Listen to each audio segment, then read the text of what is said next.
Okay, we're going to get into treatments now. If someone has long haul COVID or they are suffering from a post viral illness. And if you're not sure what those are, go back to my first video in this series. I've marked it part 1. This is part 2. And again, review this with your doctor. This is just education so you know kind of what we know in treating long haul COVID and whatnot. Now, of course, medicine is an art. Every physician treats a little bit differently. I'm going to try to go over things that is widely known now. So one of the reasons people have long haul COVID is because they get what's called organizing pneumonia. Now, this isn't the kind of pneumonia that you get put on an antibiotic for. Organizing pneumonia is really the lungs trying to heal themselves. So what happens is there's an inflammatory process happening, which actually helps heal the lungs. But that can lead to scarring, fibrosis, and even little clots. And so what a doctor may do is order a chest CT scan because they want to see, is there the signs and symptoms of organizing pneumonia, which means it's the post-viral inflammatory process. It's not an infected, like they're coughing up pus. It's not that.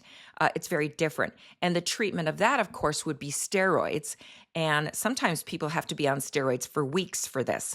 So one thing to understand, if there's a lot of fatigue and a dry, persistent cough going on post-COVID, then your doctor's probably going to want to do some chest imaging. They're also going to want to run some blood tests.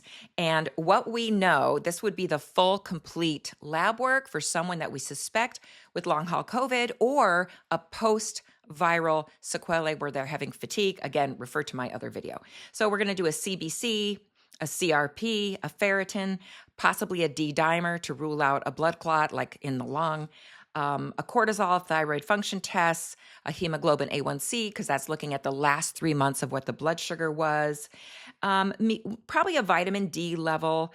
We may be doing an RF and an ANA to kind of look at the autoimmune response.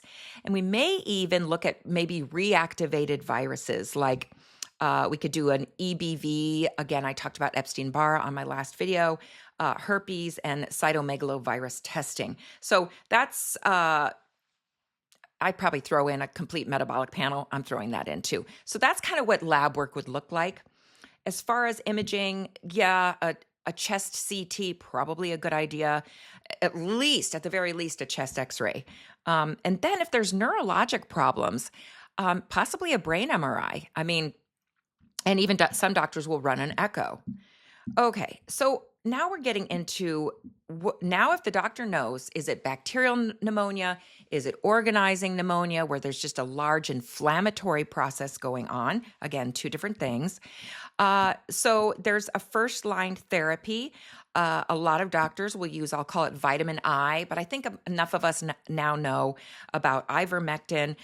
There's some doctors that are not keeping up with the information. They may still not be willing to use ivermectin, but we know that ivermectin can help rid the body of the spike protein. Ivermectin actually binds to spike protein, aiding in the elimination by the host. So it is recommended, and a lot of doctors are doing the first-line treatment approach using ivermectin, but there's still a lot of doctors that aren't even touching it. So you need to know that as part of the education on long-haul COVID. And the thing with, if you're not treated appropriately at the beginning stages, it's a little harder to treat, or a lot harder to treat, really. Okay, so there's that. Then we move on to low-dose naltrexone. Again, your doctor may not be familiar with this. Naltrexone is usually used to get people off opioids. It's used in strengths like 50 milligrams to 100 milligrams, but low-dose naltrexone used anywhere from like a half of a milligram, maybe all the way up to 4.5 milligrams, has been used as an anti-inflammatory agent, and in some cases, a pain medication and a neuromodulator. And so it is used for long haul COVID. But again, not every doctor uses that, but just so you've heard of it. Nattokinase is something else that can be used in low risk patients. And so what I mean by that is because it is an antiplatelet agent. So it is, I'll say simply, type of a blood thinner, that is not appropriate for everyone. Nattokinase actually comes from natto, a type of very popular in Japanese food and sushi and whatnot. So it is an effective fibrinolytic. It breaks up the little clots and all that, targets the abnormal clotting in long haul COVID. And it's been demonstrated to basically break up the spike protein. And so that's really interesting because that is they do make a supplement of nattokinase from the derivative of natto, of course, a natural source. A lot of doctors use melatonin as an anti-inflammatory. Many use magnesium. There's methylene blue. I'm not going to get into the specifics of each one of these things. And we also have sunlight and photobiomodulation. I've talked about that too. It's always a good idea to get sunlight, depending on your skin tone. If you're fair like me, I need 15 minutes, depending on the weather, maybe 20 minutes. Someone with more melanin, someone darker skinned, they probably need 30 to 40 minutes. So sunlight has great therapeutic powers. It helps build vitamin D because, again, vitamin D is one of the treatments of these long haul COVID symptoms. Photobiomodulation is using those LED panels or incandescent lighting. Again, we don't want to use LED lighting. We want these natural sunlight or the incandescent light, which has a different light wave spectrum. So that is part of the treatment as well. Vitamin D and vitamin K2 is used. Resveratrol, quercetin is used. Doctors have to be really careful because besides ivermectin can break up the spike protein, it's been shown that bromelain and even quercetin can break those up, but they should never be used together.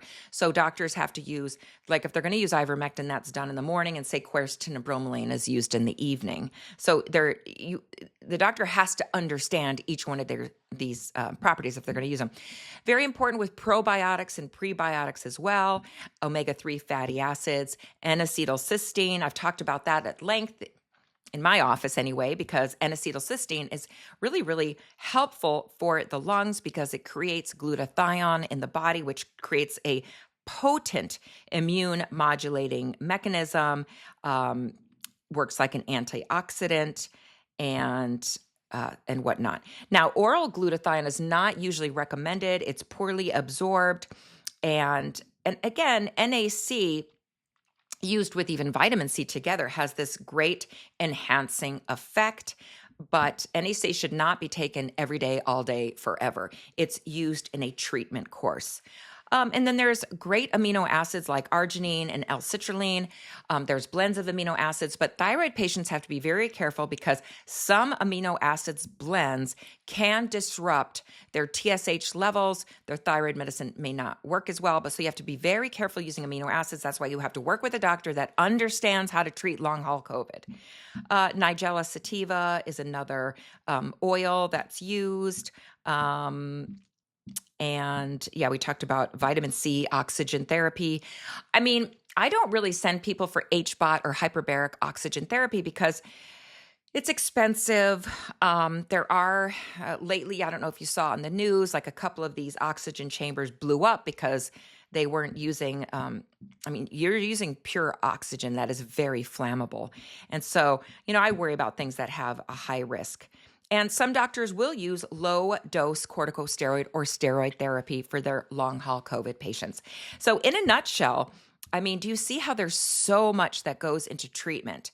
And so, but it's very important to get good sleep and good rest. It's very important not to over-exercise. I like increasing body temperature too. I enjoy sitting in a sauna or a jacuzzi. I don't sit in there for too long because then I get really dizzy.